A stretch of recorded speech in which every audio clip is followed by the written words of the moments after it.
Hello and welcome to the Hellraiser blog. Today's Hellraiser blog, we're going to look at a big fight in Las Vegas this weekend between Terence Bud Crawford and Jeff Horn. Fight takes place at the MGM Garden Arena, big arena in the MGM Grand, and it's for the WBO Welterweight Title.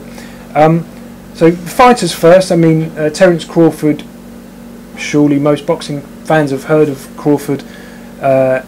He beat Julius Indongo to unify all four major sanctioning bodies titles. I mean, how often do you see a fighter that can do that? I mean, that tells you already, right, this guy's exceptional. He's a real talent. I don't think he's yet actually received the plaudits that he possibly could have.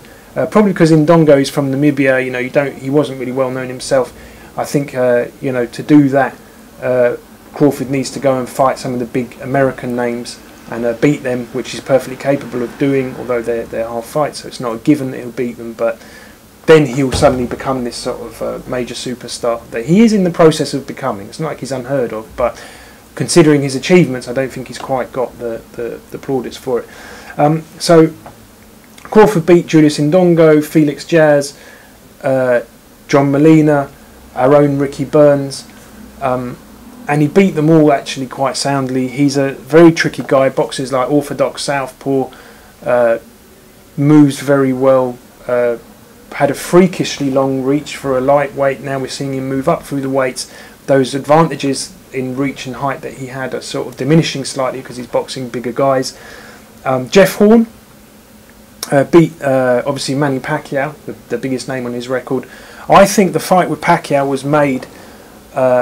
was allowed to take place in Australia because they probably thought, right, the Australian's going to pay for the fight.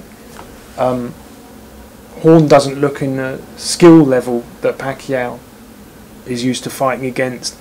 We don't have to put a penny into it. They could negotiate a very good deal for Pacquiao to go out there, and he comes away with the title, which obviously didn't happen. Horn drew Pacquiao into Horn's type of fight and ends up winning the title from him. We've also seen Horn, he beat Randall Bailey, big puncher, an established sort of world champion previously. You'd say at the end of his career now, Bailey, but still that's a good name. And on top of that, he beat Gary Corcoran, who's a very tough fighter from the UK. UK fight fans certainly will know Gary Corcoran, and Gary, to his credit, took his opportunity, went out to Australia, and unfortunately was beaten by Jeff Horn. Unfortunately for us Brits. I think it's very interesting that when that fight was made, they went for Gary Corcoran and not Bradley Skeet. I mean, I wasn't obviously involved in negotiating, so who knows what happened exactly. But Bradley Skeet surely would have been better preparation if you're going to go and fight Crawford. Crawford is like a nightmare to hit, very rangy, moves a lot of lateral movement, and certainly I would have said, right, that would prepare. If you really think you're going to beat Crawford, you go for Skeet, because Skeet, no pushover, but much better preparation and the sparring that could be involved and everything else. I mean, the thing is, now Horn has been inactive for 10 months. So he's been sparring people that were like Terence Crawford in that time. Well, he definitely will have, and maybe he felt that was enough preparation and the way to do it.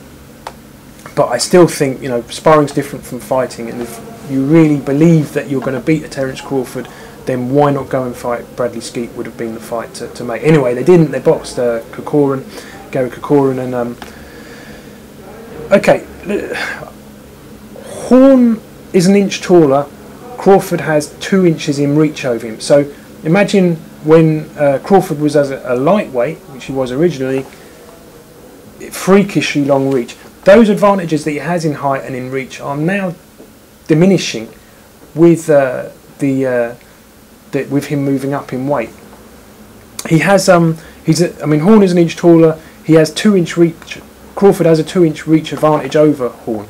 So it's not like he's now stepping up and it's a reversal. He still has reach advantage even at welterweight.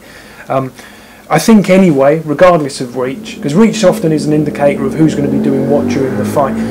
Regardless of the reach, I think Horn, there's only one tactic he can possibly use in this fight to have a chance of getting the win, and that is to come forwards, to engage early, to force Crawford into Horn's type of fight, and that means getting his feet very fast in range and sticking in range, and not allowing Crawford to move off to the sides and dictate the distance that the fight is boxed at. And believe me, I mean, Crawford, yes, he's now losing that massive sort of reach advantage that he had over most opponents, but I think he must have absolutely destroyed himself to make the weight at lightweight and even at light welter.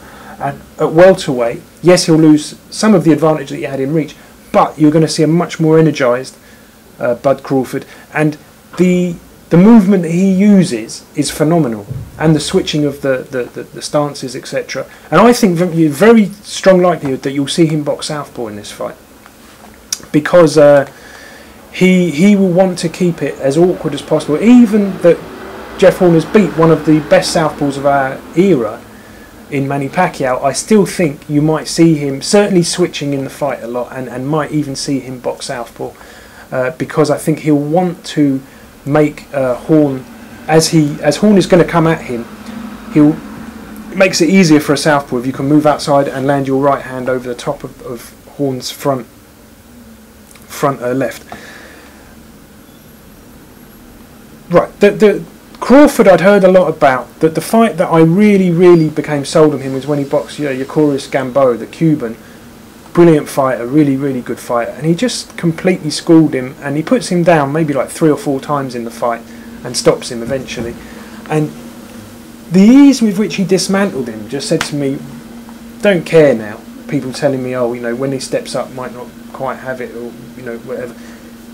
He definitely has shown so far that he does have the ability to do it, and to step up a level. And I think you're going to see Jeff Horn, actually I think, is underrated. I think you're going to see him step up here, and I think he will actually perform above what most people expect him to. I've not heard one person that thinks Horn's going to win. Out of probably 30 people I've asked in the boxing industry, not one of them. But I think you might see a much better fight coming from Horn than what people expect. He's very good at doing what he needs to do in this fight, which is cut down the range, get inside, work early to the body on Crawford, and then come over the top. I still think that Crawford will beat him. I think Crawford has too much movement, too much boxing, too much awkwardness, too much variety in his punches. But he has a big opportunity to shine here, Horn, and make a name for himself. And even if he doesn't get the win, I think he might cause quite a stir, and he makes it a much more physical fight than we're used to seeing Crawford in. Okay, anyway, I hope you enjoyed the blog. Please, guys, if you enjoyed it, subscribe, give us a like. I love likes, makes me feel like I've got some friends. And I'll see you very soon. Cheers, guys. Bye-bye.